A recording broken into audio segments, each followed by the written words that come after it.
우리말에 제사보다는 제밥에 관심이 있다는 말이 있습니다. 본질을 잃어버린 행동을 두고 한 말입니다.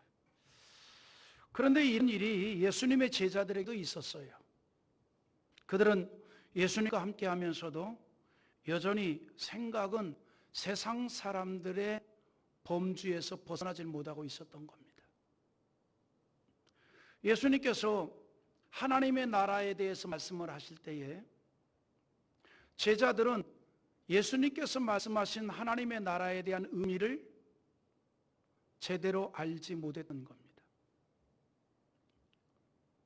당시에 모든 유대인들이 생각하는 그러한 세상적 의미의 하나님의 나라로 이해를 했던 거예요. 예수님께서 어떤 정치적인 혁명이라도 해서 로마의 통치를 벗어나 새로운 세상을 세울 것으로 알고 있었던 거죠. 그래서 그날이 오면 누가 가장 중요한 요직을 차지할 것인가에 관심이 있었던 겁니다. 평소에 그런 마음을, 그런 생각을 제자들이 가지고 있었기 때문에 제자들이 서로 눈치를 보는 거예요. 그러다가 결국은 자기들끼리 교통정리를 하려고 하는 거예요. 다시 말해서 이제 조금 있으면 우리의 선생님께서 어떤 그 혁명을 일으켜서 로마의 군대를 몰아내고 다윗 왕정 시대와 같은 유대 왕국을 세울 텐데, 그때가 되면 아무래도 중요한 요직을 우리 12 제자들이 다 차지할 거 아니냐? 그러니 우리가 먼저 서열을 좀 정해놓는 게 좋겠다. 그래서 이제 서로 자기들끼리 자기를 변호하는 거예요. 내가 이러이러한 이유 때문에 내가 가장 수제자이고 가장 첫 번째가 되어야 되고, 따라서 우리 선생님이 혁명을 일으켜서 새로운 나라를 세우면 내가 가장 첫 번째 제자가 될 것이다. 내가 가장 중요한 요직을 맡게 될 것이다. 뭐 이런 식으로 얘기를 하는 거죠. 변론이 일어나는 거예요. 누가복음 9장 46절의 말씀인데, 제자 중에서 누가 크냐 하는 변론이 일어나니, 제자들 중에서 서로 변론이 일어났어요. 내가 크다, 네가 크다, 뭐 이래서 크다, 내가 나이가 많잖아, 아니 나이가 무슨 소용이야, 내가 그래도 먼저 예수님께 부름을 받았잖아, 당신은 내가 데리고 온 거 아니야, 뭐 이런 거예요. 네? 이런 거죠. 이것이 지나치다 보니까 싸움까지 일어났어요. 누가복음 22장 24절에 나오는데, 또 그들 사이에 그중 누가 크냐 하는 다툼이 난지라 그랬습니다. 처음에는 서로가 말로 자기가 가장 큰 자라고 변론을 하다가 이제는 서로 큰 자라고 하면서 다투기까지 하는 거예요.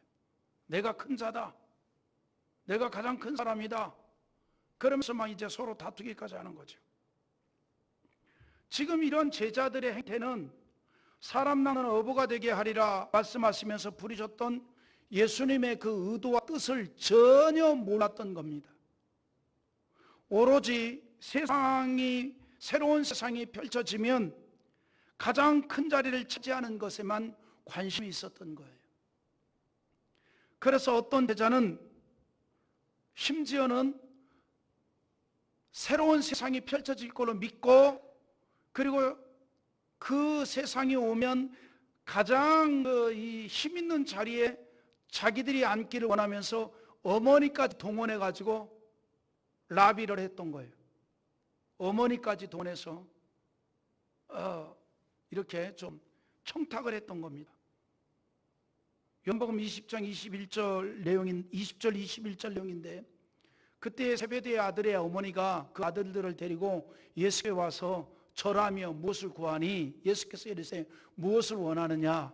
이르되 나의 이 두 아들을 주의 나라에서 하나는 주의 우편에 하나는 주의 좌편에 앉게 명하소서. 여기서 말하는 주의 나라가 천국을 얘기하는 게 아니에요. 앞서 말씀드린 대로 다윗 왕정 시대의 회복을 말하는 겁니다. 혁명을 일으켜서 이제 로마의 권력을 몰아내고 새로운 나라가 세워지게 되면 우리 두 아들들을 가장 중요한 자리에 앉혀주십시오. 그렇게 부탁합니다. 여기 세베대의 아들들은 누구냐면 야고보와 요한을 말합니다. 여기서 우리가 좀 생각할 게 있어요. 뭐냐면요, 이 야고보와 요한은 베드로와 함께 다른 12 제자들보다도 더 예수님의 최측근에 있었던 제자들입니다. 그런데 그렇게 최측근에 있던 제자들조차도 예수님이 말씀하는 하나님의 나라에 대해서 헤아리지 못했다는 거죠. 예수님이 말씀하는 하나님의 나라에 대해서 이해하지 못했다는 것입니다. 그러니까 엉뚱한 것에만 관심이 있었기에 주님 말씀하시는 그 말씀의 진정성을 헤아리지 못했다 이 말이죠. 그 의미를 헤아리지 못했다. 하나님의 나라라고 주님 말씀하였음에도 불구하고 그들이 생각하는 하나님의 나라는 세상 사람들이, 당시의 유대인들이, 일반적인 유대인들이 생각하는 그러한 정치적인 나라를 생각했다 이 말입니다. 이들은 예수님의 십자가 사역을 전혀 이해하지 못한 겁니다. 그래서요, 이 세베대의 이 아들의 어머니, 이 소위 말하면 야고보와 요한의 어머니가 예수님에게 청탁을 했잖아요. 당신의 나라가 임할 때 내 이 두 아들을 중요한 자리에 좀 앉혀주십시오. 그러니까 예수님께서 대묻습니다. 그 앞에는 지금 그 야고보와 요한이 있고 그 다음에 청탁을 한 어머니가 앉아 있잖아요. 예수님께서 그들에게 묻습니다. 그러면 내 나라가 임할 때 그렇게 되기를 원한다면 너희가 내가 마시려는 잔을 마실 수 있느냐라고 묻습니다. 여기서 예수님이 말씀하는 내가 마시려는 잔은 어떤 잔을 말합니까? 십자가의 죽음을 말합니다. 우리는 겟세마네 동산에서 하셨던 예수님의 간절한 기도의 내용을 기억합니다. 마태복음 26장 39절에 있는 말씀인데, 조금 나아가서 얼굴을 땅에 대시고 엎드려 기도하여 이르시되 내 아버지여 만일 할 만하시거든 이 잔을 내게서 지나가게 하옵소서. 그러나 나의 원대로 마옵시고 아버지의 원대로 하옵소서 하시고, 여기서 뭐라고 얘기했습니까? 이 잔을 내게서 그랬습니다. 이 잔을 내게서. 예수님께서는 십자가의 죽으심을 예수님이 마셔야 할 잔으로 표현을 한 겁니다. 지금 세베대의 어머니에게 그 잔을 마실 수 있느냐라고 물으셨습니다. 즉 이 말이 무슨 말인가니 십자가에 달려 죽을 수 있느냐라고 물으셨던 겁니다. 그런데 아무것도 모르는 그의 어머니는 뭐라고 얘기하는 거니? 예, 마실 수 있습니다 이렇게 말합니다. 마태복음 20장 22절이죠. 예수께서 대답하여 이르시되 너희는 너희가 구하는 것을 알지 못하는도다. 내가 마시려는 잔을 너희가 마실 수 있느냐? 그들이 말하되 할 수 있나이다.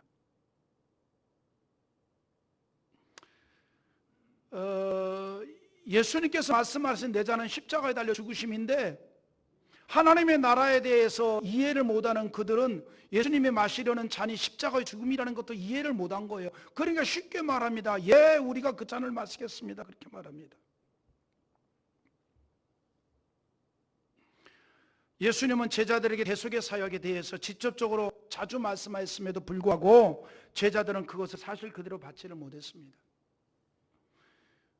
왜 그랬는가 하니 자기들의 생각이 가득했기 때문이래 그런 겁니다. 예수님의 제자들은 지금까지 헛된 야망을 품고 예수님을 따랐습니다.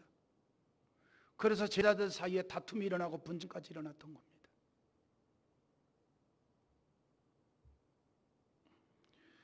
심지어는 자기 어머니를 앞세워서 예수님에게 청탁까지 하는 거예요.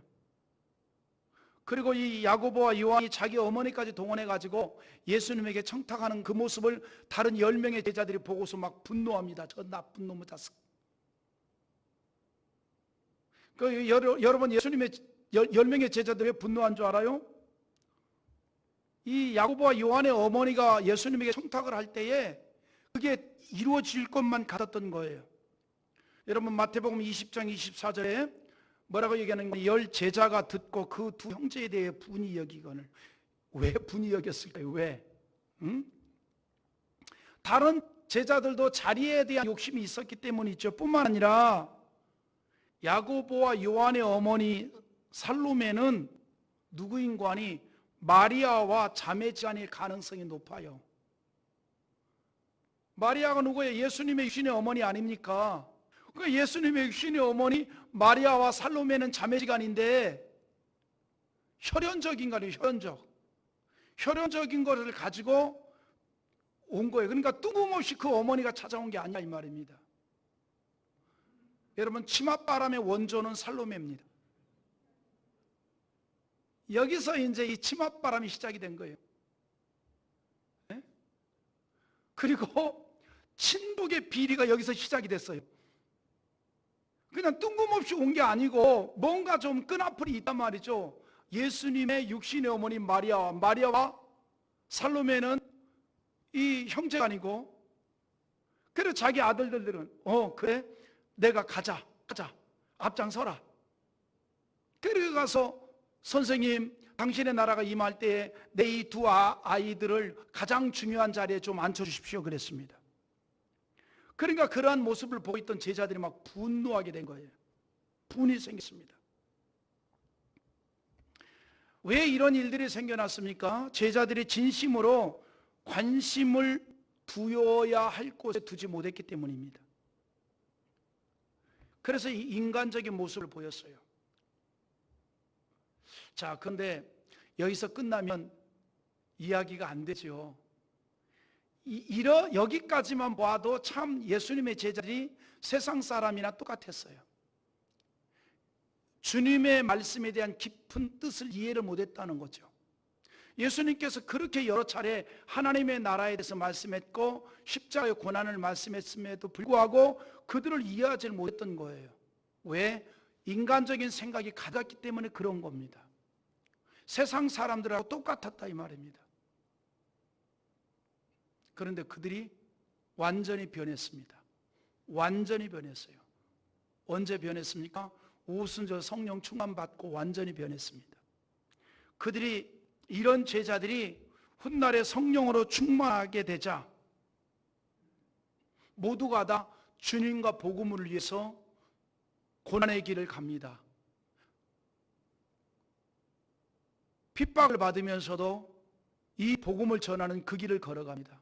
세상의 부귀와 영화가 아닌 가장 고통스러운 그러한 길을 걸어가는 겁니다. 이 라비를 했던 야고보 사도는 순교를 당했습니다. 다른 제자들 역시 십자가의 주님을 따라갔습니다. 그들이 성령의 충만함을 받게 되자 완전히 달라졌다 이 말이죠. 세상적이고 육신적인 관심에서 영적이고 사형적인 것으로 관심이 바뀌어 버린 겁니다. 여러분, 이런 겁니다. 우리가 성령으로 충만해야 될 이유가 여기에 있습니다. 하나님의 거룩한 백성들이 하나님의 영 성령으로 충만하게 되면 생각이 바뀌게 되고 관심이 바뀌게 되고 신앙의 본질을 깨닫게 되는 겁니다. 생각이 복잡해지지 않는다 이 말입니다. 여러분, 우리의 믿음 생활은요 주님 앞에서 단순해야 됩니다. 복잡하면 안 돼요. 언제 단순해지는 줄 알아요? 성령으로 충만하면 그렇게 됩니다. 우리가 생각이 단순해야 된다 이 말이죠. 사람이 살면서 관심을 어디에다 두고 사느냐라고 하는 게 굉장히 중요합니다. 왜냐하면 관심을 어디에 두고 사느냐에 따라서 그 인생의 의미가 달라지고 방향이 달라지기 때문입니다. 우리의 신앙도 마찬가지예요. 우리의 신앙에 있어서 관심을 어디에 두어야 하는가라고 하는 건 매우 중요한 문제입니다. 예수님의 제자들은 오순절 성령 충만을 받기 전까지는 자기들의 생각이 가득했기 때문에 예수님의 사역을 이해하지 못했고 자신들이 감당할 사명에 대해서도 집중할 수가 없었던 겁니다. 그들의 관심은 십자가의 주님이 아니라 당시 유대인들이 생각하는 다윗 왕정 시대였던 거예요. 정치적인 나라에 관심이 많았던 겁니다. 그러니까 예수님의 이 증거하는 하나님의 나라에 대해서 본질을 이해할 수도 없고 깨달을 수도 없었다 이 말입니다. 우리는 그것을 베드로를 통해서도 보게 됩니다. 여러분, 오늘 본문의 말씀은요, 예수님께서 앞에서 베드로에게 사명을 말씀하시고 연장선상에서 이루어진 말씀이에요. 예수님께서 오늘 본문 앞에서 베드로에게 뭐라 말씀했습니까? 내 어린 양을 먹이라, 내 양을 치라라고 하는 사명을 주었습니다. 그리고 그 사명을 말씀하시고 난 다음에 오늘 18절부터는 베드로가 어떤 길을 걸어갈 것이고 어떤 죽음을 맞이할 것인가에 대해서까지도 예언적으로 말씀을 했던 겁니다. 즉 베드로가 지금까지는 인간적인 생각을 하면서 따라왔는데 이제는 완전히 바뀌어서 주와 복음을 하는 인생으로 살아가게 될 것이라는 거예요. 그러면서 18절에 이렇게 말합니다. 한번 다시 보겠습니다. 내가 진실로 진실로 내게 이르노니 너가 젊어서는 스스로 띠뛰고 원하는 곳으로 다녔거니와 늙어서는 내 팔을 벌리리니 남이 내게 띠띠우고 원하지 아니하는 곳으로 데려가리라. 여기서 보세요. 너가 젊어서는 스스로 띠뛰고 원하는 곳으로 다녔거니와 그러나 늙어서는 내 팔을 벌리리니 남이 내게 원하지 아니하는 곳으로 데려가게 된다는 거예요. 이 말씀은 장차 베드로가 어떤 죽음을 맞이할 것인가에 대한 말씀입니다. 어떤 죽음? 순교를 당하죠. 문헌에 의하면 베드로가 십자가에 거꾸로 매달려 순교했습니다. 그런데 그것을 암시했다 이 말이죠. 내 팔을 벌리리니. 그런데 예수님이 십자가에 달리실 때 팔을 벌려 못 박히셨던 것처럼 베드로가 팔을 벌리고 죽음을 당한다 이 말이죠. 그것도 거꾸로 매달려서. 그래서 18절에 그걸 말씀하고 19절에서 그걸 설명했던 거예요. 19절도 한번 읽어봅시다. 이 말씀을 하심은 베드로가 어떠한 죽음으로 하나님께 영광을 돌릴 것을 가르치심이로라. 이 말씀을 하시고 베드로에게 이르시되 나를 따르라 하시니. 자, 여기 잘 보세요. 이 말씀을 하시면, 이 말씀이 뭐예요? 18절의 말씀입니다. 이 말씀을 하시면 베드로가 어떤 죽음으로 하나님께 영광 돌리실 것을 가르치심이로라. 자, 여기서 우리는 또 한 가지 이 말씀 속에서 조그만 은혜를 나눕니다. 자, 보세요. 베드로가 어떠한 죽음으로 하나님께 영광을 돌릴 것을 가르치심이로라. 베드로가 죽음으로써 영광이 된다는 겁니다. 여러분, 이것이 기독교 신앙의 신비예요. 살아서 영광이 아니라 죽어서 영광이 된답니다. 여러분, 그래서요, 우리가 하나님의 영광이라고 하는 것은 꼭 살았기 때문에 영광이 아니라 죽어서도 영광이 될 수 있는 일입니다. 하나님의 영광은 우리가 항상 잘 돼서만이 영광이 아니에요. 안 돼서 영광이 될 수도 있는 겁니다. 우리의 모든 것이 쫙 열려서 영광이 아니라 안 열려서도 영광이 될 수 있다 이 말입니다. 그 분수령의 중심이 어디에 있는 줄 알아요? 믿음입니다. 여호와 하나님에 대한 믿음만을 잃지 않는다면, 하나님에 대한 신앙을 잃지 않는다면 우리는 무슨 일을 만날지라도 하나님의 영광이 될 수 있습니다. 혹 내가 죽음을 당할지라도 그 일을 통해서 하나님의 영광이 될 수 있다는 사실입니다. 지금 예수님께서는 베드로에게 그걸 말하는 겁니다. 그가 죽음으로써 영광을 돌리게 될 것이다. 죽음으로써 영광이 돌리게 될 것이다. 이것이 바로 기독교적 신비입니다. 믿음 없는 사람들, 예수가 없는 사람들이 이 말씀을 도저히 이해할 수도 없고 받을 수도 없을 겁니다.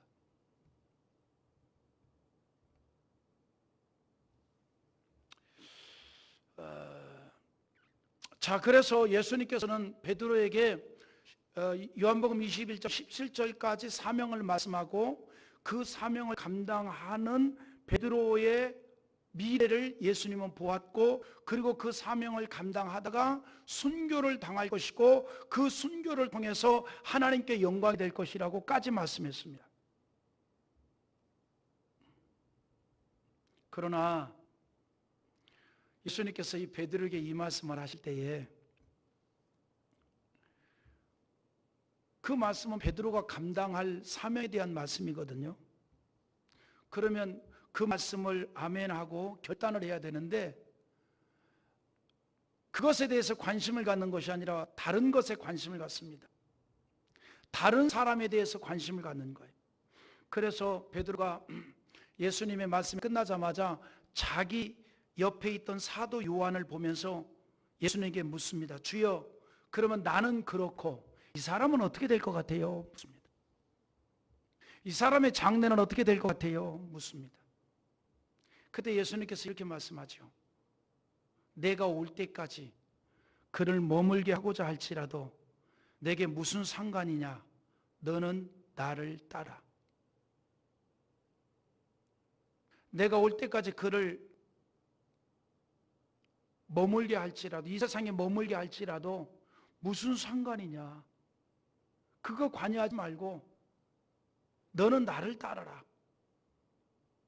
우리 한번 다시 읽어볼까요? 21절 22절인데 이에 베드로가 그를 보고 예수께 여짜오되 주님, 이 사람은 어떻게 되겠사옵나이까? 예수께서 이르시되 내가 올 때까지 그를 머물게 하고자 할지라도 내게 무슨 상관이냐? 너는 나를 따르라 하시더라. 이 말이 무슨 말일까요? 지금 베드로가 관심을 가져야 할 것은 뭐냐면 요한이 어떻게 될 것인가가 아니라 주님께서 나에게 주신 사명을 어떻게 감당할 것인가, 이거에 관심을 가져야 돼요. 그런데 그것에는 관심이 없고 다른 제자들은 어떻게 될 것인가에 관심이 있습니다. 그때 예수님께서는 너게 무슨 상관이냐? 너는 나를 따라라. 이 말씀을 하시면서 주님의 말씀의 의도가 뭐냐면 베드로는 베드로대로 할 일이 있고 요한은 요한대로 할 일이 있으니 너가 할 일을 지체하지 말고 감당하라, 이 말이에요. 여러분, 이 말씀은 우리의 신앙생활에 적용을 한다면 아주 귀한 교훈이 있습니다. 여러분, 우리는 오직 주님을만을 바라보는 신앙이 되어야 합니다. 예수님께서는 이렇게 말씀하죠. 다른 사람이 하는 것이 무슨 상관이 있냐? 너는 그냥 나만 따르면 된다. 이 말씀은요, 우리가 신앙생활을 하면서 신앙적이지 못한 일에 대해서 핑계거리를 삼으려고 하는 사람들은 더욱 귀하게 받아야 할 줄 압니다. 우리는 간혹 신앙적이지 못한 일에 대해서 사람을 개입시켜서 스스로 자기 위안을 삼을 때가 있습니다. 무슨 얘기인가요? 누구도 안 하는데 나야 뭐, 이런 식으로 말하는 사람들이 있습니다. 그러나 우리는 오늘 주신 말씀대로 남이 어떻게 하는지에 대해서 상관하지 말고 내가 어떻게 믿음 생활 잘 하실 것인가에 대해서만 관심을 가질 수 있기를 바랍니다. 우리가 할 일은요, 오직 주님을 따르는 일입니다. 이게 우리의 관심사가 돼야 돼요. 누가 어떻게 했더라? 그거에 뭐 그렇게 중요한 문제입니까? 정말 중요한 것은 내가 믿음 안에 서서 있느냐, 내가 신앙 안에 서 있느냐, 내가 믿음으로 살아가고 있느냐, 이것이 중요하다, 이 말이에요. 여러분, 복잡하게 생각하지 말고 신앙생활 해야 됩니다. 여러분, 기독교의 복음은요, 복잡하지 않아요. 단순해요. 믿으면 구원이고 믿지 않으면 멸망인 거예요. 전능하신 하나님의 능력을 믿으면 순종하면 되는 것이고, 순종하는 그곳에 하나님의 말씀대로의 기적이 나타난 겁니다. 복잡하게 생각하지 않기를 바랍니다. 여러분, 우리의 신앙생활이 그래서 단순해야 돼요. 왜 지금 예수님의 제자들이 예수님이 그렇게 말씀을 했음에도 불구하고 예수님의 말씀의 본질을 이해를 못했을까요? 왜 이해를 못했을까요? 자기들의 생각이 많으니까 그런 거예요. 자기들의 생각이 가득하니까 그러는 거예요. 그러니까 예수님이 아무리 말씀을 해도 그거를 이해를 못한 거죠. 본질을 헤아릴 수가 없었던 겁니다. 주님의 뜻을 알 수가 없었다 이 말입니다. 그들의 관심이 예수님하고는 전혀 다른 방향에 있었던 거예요. 여러분, 우리 신앙생활도 마찬가지입니다. 복잡하게 하지 마십시오. 단순하게 하세요. 어떻게 하는 걸까? 그냥 여러분이라면 여러분 교회 담임 목사를 하나님께서 여러분을 위해서 세워주었으니 담임 목사가 설교를 통해서 또는 여러 가지 신앙적인 고면을 통해서 말씀하면 그를 따르면 돼요. 복잡하게 생각하지 말아요. 이거 저거 생각하지 말고 이 말 저 말 듣지 말아요. 그냥 목사가 얘기하면 그대로 믿으면 되는 거지. 근데 간혹 가다가 가뭄에 콩나듯이 생각이 복잡한 사람들이 있어요. 그러지 마. 신앙생활은 단순하게 하는 거예요. 복잡하게 하지 말아요. 그냥 목사가 얘기하면 주의 뜻이다 생각하고 따르면 돼요. 뭘 여기저기다 막 생각하라고 거기다 뭘 붙이고 정리하고 카트하고 필터링하고 무슨 신앙생활은 무슨 정수기를 두고 다니면서 하려고 그래요. 공기청정기를 하나 가슴에 하나씩 안고 다니는 사람들이 있어요. 공기청정기 필터링을 하는 거야. 하나님의 말씀을 그대로 봐야 되는데 전부 필터링을 하는 거예요. 자, 본문으로 갑시다.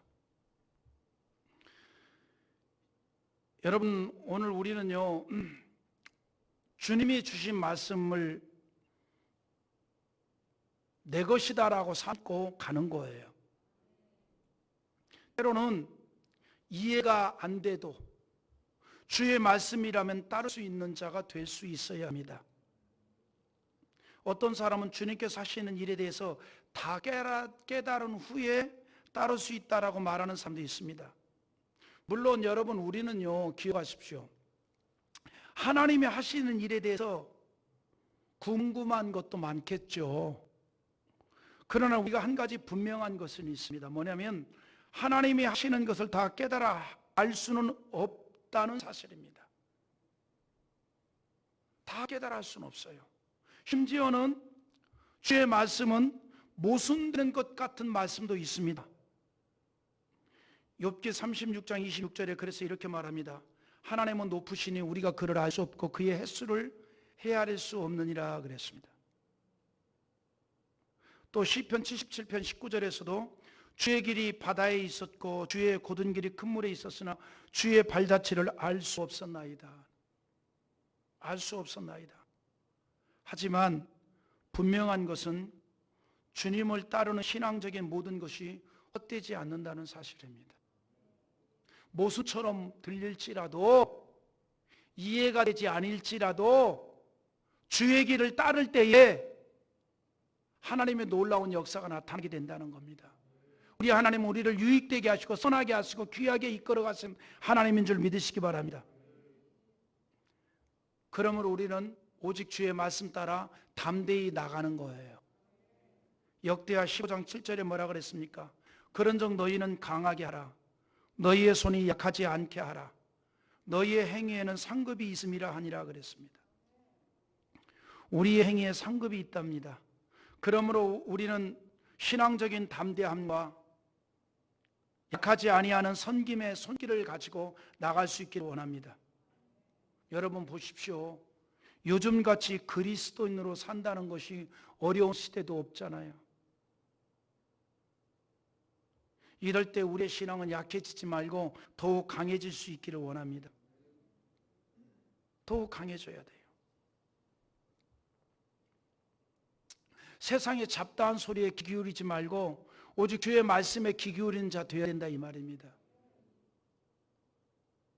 여러분, 우리가 믿음으로 사는 사람들 아닌가요? 기도하면서 사는 사람들 아닌가요? 우리가 믿음으로 사는 그리스도인들이 무엇에 귀를 기울여야 돼요? 주의 말씀에 귀를 기울여야 되지요. 세상의 소리에 귀를 기울이면 되겠습니까? 여러분, 이 세상은 공중권세 자본 원수 마귀가 통치하는 세상입니다. 그래서 이 원수 마귀는 어둠의 세계로 끌어가는 거예요.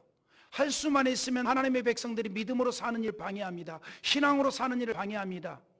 기회만 되면 모든 것을 다 동원해서 믿음으로 사는 것을 방해한다, 이 말입니다. 내가 볼 때 21세기 원수 마귀는 대한민국 땅에서 코로나를 기가 막히게 이용하는 것 같아요. 그래서 하나님의 교회를 흔들고 있습니다.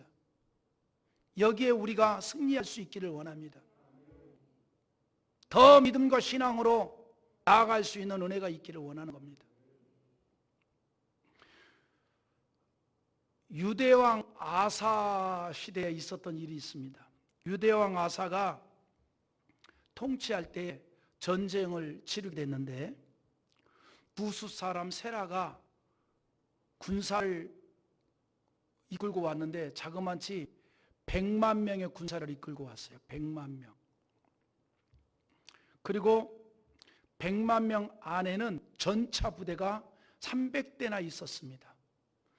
여러분, 그 당시 이 전차 부대는 대단한 그런 이 공격성을 지닌 그러한 부대죠. 그 전차 부대를 이제 그런 끌고 왔어요. 이제 그때 유다의 군사는 절반 정도의 군사력을 가지고 있습니다. 그러니까 큰 방패를 잡은 자가 30만 명이고 작은 방패를 잡고 활을 쏘는 자가 28만 명입니다. 그러니까 수적으로 본다면 이 전쟁에서 승리할 확률이 좀 낮습니다. 그때 아사가 무엇을 했는가 하니 먼저 하나님께 엎드렸습니다. 그래서 하나님께 기도를 합니다. 뭐라 기도하는가 하니 역대하 14장 11절에 보면 바로 이 전쟁에 앞서 아사가의 기도가 나오는데 한번 천천히 읽어봅시다. 아사가 그의 하나님 여호와께 부르짖어 이르되 여호와여, 힘이 강한 자와 약한 자 사이에는 주밖에 도와줄 리가 없사오니 우리 하나님 여호와여, 우리를 도우소서. 우리가 주를 의지하며 주의 이름을 의탁하옵고 이 많은 무리를 치러 왔나이다. 여호와여, 주는 우리 하나님이시오니 원하건대 사람이 주를 이기지 못하게 하옵소서 하였더니, 그러니까 간절한 기도인데 여기에는 아사의 신앙이 그대로 묻어져 나오고 있어요. 전능하신 하나님에 대한 신앙이 그대로 묻어져 나오고 있습니다. 강한 자와 약한 자 사이에 도와줄 자는 오직 여호와 하나님밖에 없습니다. 그거예요. 나의 도움은 오직 하나님밖에 없습니다라고 하는 신앙입니다. 그러니 하나님은 우리를 도와주시옵소서. 우리가 주를 의지합니다. 그러면서 여호와여, 주는 우리 하나님이오니 원하건대 사람이 주를 이기지 못하게 하옵소서. 사람이 주를 이기지 못하게 하옵소서. 하나님께서 아사의 간절한 기도를 들으시고 그날의 승리를 하게 합니다. 역대하 14장 12절에 여호와께서 구수 사람들을 아사와 유다 사람들 앞에서 치시니 구수 사람들이 도망하는지라 그랬습니다. 오직 전능하신 하나님의 능력을 믿고 신앙으로 나아가니 하나님의 놀라운 역사가 나타났던 겁니다. 지금 우리 시대에 이런 은혜가 있기를 원합니다. 여러분, 우리가 누굽니까? 우리는요, 이 세상에서 하나님의 뜻을 이루어야 될 하나님의 백성들입니다. 우리는 주님께서 우리에게 주신 신앙적인 신분과 사명을 때문에 잊지 말아야 합니다. 그러기 위해서는 우리가 신앙으로 살아야 하는데 우리의 관심을 어디에 두어야 할 것인가가 중요합니다. 여러분, 우리가 하나님 없는 세상 사람들의 말에 관심을 두어야 되겠습니까? 물론 우리가 그들을 외면할 수는 없습니다. 그러나 우리는 하나님 없는 세상 사람들의 말에 무게를 두지 말고 거기에 귀 기울이지 말고 전능하신 하나님의 말씀에 관심을 갖고 귀 기울이고 하나님의 말씀을 무게 있게 받을 수 있기를 바랍니다. 그리스도인의 관심은 어디에 둬야 되겠어요? 여러분, 세상은 하나님을 부정하는 자들입니다. 하나님의 교회가 세워지는 걸 원치 않는 원수 마귀의 영향을 받는 자들입니다. 그들이 하는 말에 너무 예민하게 귀 기울일 필요가 없는 거예요. 우리는 하나님의 말씀에 관심을 가져야 되고 하나님의 말씀에 귀를 기울여야 된다 이 말입니다.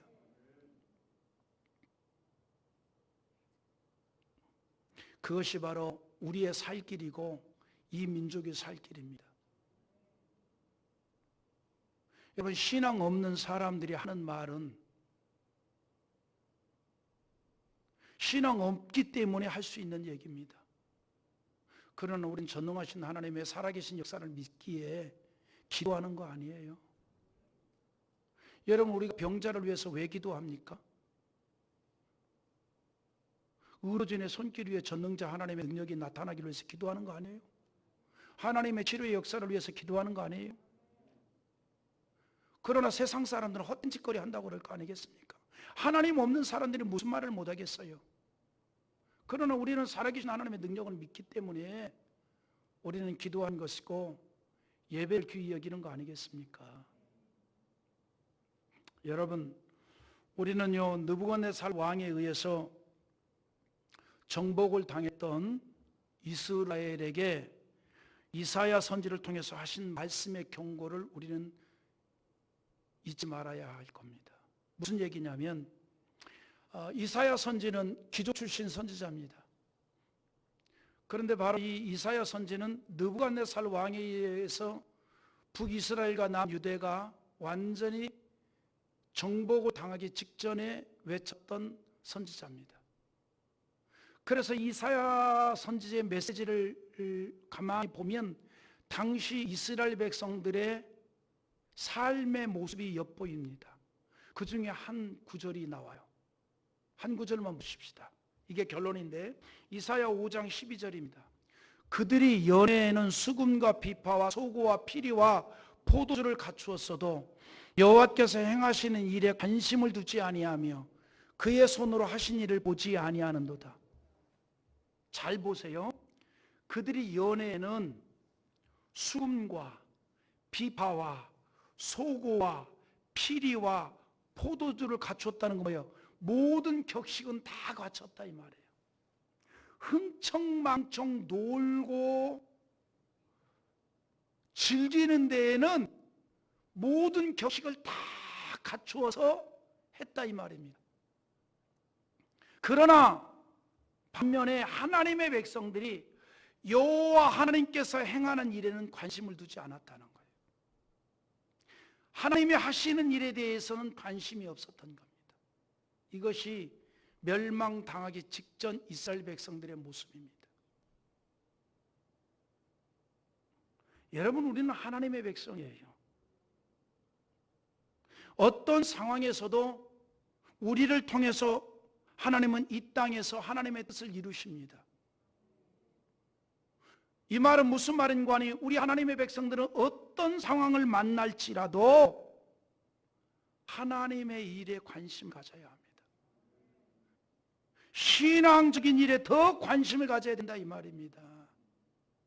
나의 영적인 문제에 관심을 더 가져야 된다 이 말입니다. 그래서 우리가 믿음을 잃지 않아야 한다 이 말입니다.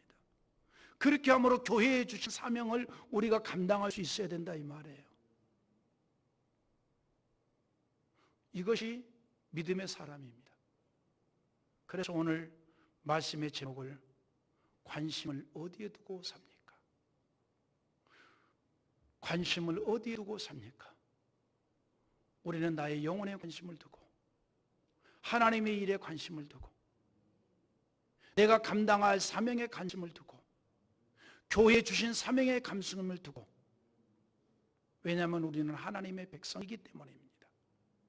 우리는 믿음의 사람이기 때문에 그렇습니다. 영적인 인생이기 때문에 그렇습니다.